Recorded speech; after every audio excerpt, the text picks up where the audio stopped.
प्रदेश भर से फोन आ रहे हैं, मुद्दा पेंशन का ही है और इस मुद्दे के साथ आज पालनहार योजना पर भी हम बात करेंगे।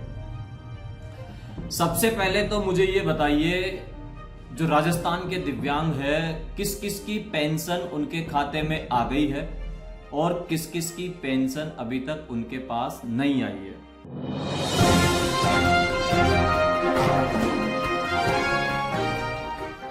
नमस्कार, मैं अपूर्वा। आप देख रहे हैं दिव्यांग जगत। आइए बढ़ते हैं कुछ खबरों की ओर।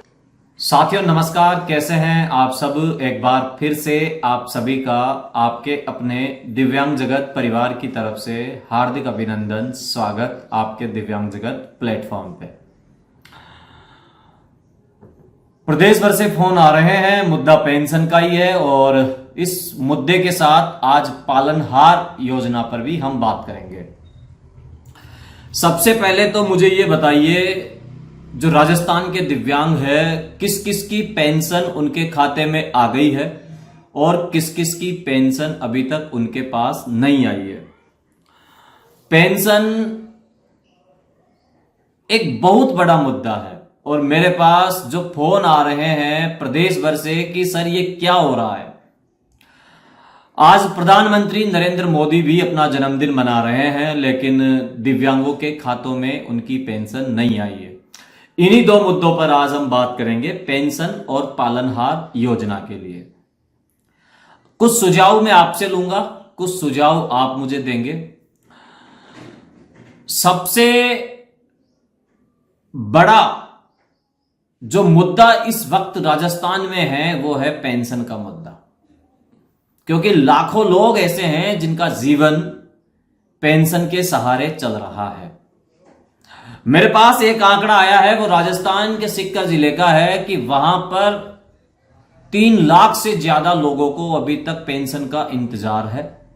2 माह की पेंशन उनके खाते में नहीं डाली गई है, यानी कि जुलाई और अगस्त। 69 करोड़ रुपए के बिल बन गए हैं, लेकिन पेंशन उनके खाते में नहीं आई है। बहुत गंभीर मुद्दा है। मेरे कई साथी ऐसे भी हैं जिनकी जून की पेंशन भी अभी उनके खाते में नहीं आई है। अब आप बात करेंगे जून, जुलाई और अगस्त, 3 महीने की पेंशन दिव्यांगों के खाते में नहीं डाली गई। इसका जिम्मेदार कौन? मैं तो सीधे तौर पे सरकार को दोषी मानता हूं। अगर आप सामाजिक सुरक्षा की जिम्मेदारी देते हो तो सबसे पहली बात उसमें पेंशन ही आती है। और मैंने 2 वीडियो इससे पहले अपलोड किए हैं जिसमें मैंने सामाजिक न्याय एवं अधिकारिता विभाग के मंत्री अविनाश गहलोत से बात की है। बात करने के बाद वो बोलते भी हैं कि ये ऐसा, लेकिन अभी तक उसका समाधान सही तरीके से राजस्थान में नहीं हुआ है। साथियों, अगर सरकार हमें तय समय पर तय राशि नहीं दे सकती तो ये दिव्यांगों के साथ खिलवाड़ है। और ऐसा नहीं है ये बीजेपी की सरकार में ही है, नहीं। जो लोग ये सोचते हैं कि भाजपा में ही पेंशन रुकती है वो गलत है। ऐसा कांग्रेस के समय में भी होता है। राजस्थान की मैं बात कर रहा हूं। दिव्यांगों की पेंशन कभी भी समय पर आती ही नहीं है, चाहे अशोक गहलोत हो, भजन लाल हो, वसुंधरा राजे हो, कोई भी हो। इन्होंने कभी भी दिव्यांगों की पेंशन समय पर खाते में डाली ही नहीं है। ये लोग क्यों नहीं डालते हैं? इनके पास बजट का अभाव होता है या कोई और मुद्दा होता है, ये तो यही लोग बताएंगे। लेकिन मेरे एक बात आज तक समझ में नहीं आती है कि जिस योजना का नाम आपने सामाजिक सुरक्षा पेंशन योजना रख रखा है, फिर आपकी सोशल सिक्योरिटी कहां है? कैसे देंगे आप? फिर जिस सुरक्षा का इंतजार सभी लोगों को है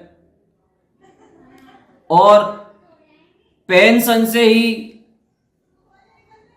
आपका जीवन यापन होना है, फिर तो आपको उसका थोड़ा देखना पड़ेगा। सरकार से मेरा निवेदन है कि दिव्यांगों की पेंशन उनके खाते में डालें। अब हम बात करेंगे पालनहार योजना की। सेम कंडीशन, इसमें भी यही हाल। पालनहार का पैसा 3 महीने से पेंडिंग है और लाखों पेरेंट्स परेशान हैं इस बात को लेकर के। माननीय मुख्यमंत्री भजनलाल जी से मेरा आग्रह है, पालनहार और दिव्यांगों की पेंशन उनके खाते में तुरंत डाल दो। दिव्यांगों को राहत दो, बुजुर्गों को राहत दो, परेशान मत करो। यही आपसे निवेदन है और मेरे दिव्यांग साथियों से भी ये निवेदन है कि दिव्यांग जगत पर चलने वाले हर वीडियो को आप शेयर करें ताकि ज्यादा लोगों तक ये बात हमारी पहुंचे। और ज्यादा लोगों तक हम जब पहुंच जाएंगे तो सरकार तक भी हमारी ये बात पहुंचेगी और निश्चित रूप से हमें उसका लाभ मिलेगा। बहुत बहुत धन्यवाद। अब तक की खबरों के लिए बस इतना ही। आगे हमारी खबरों को देखने के लिए चैनल को लाइक करें, शेयर करें, सब्सक्राइब करें। नमस्कार।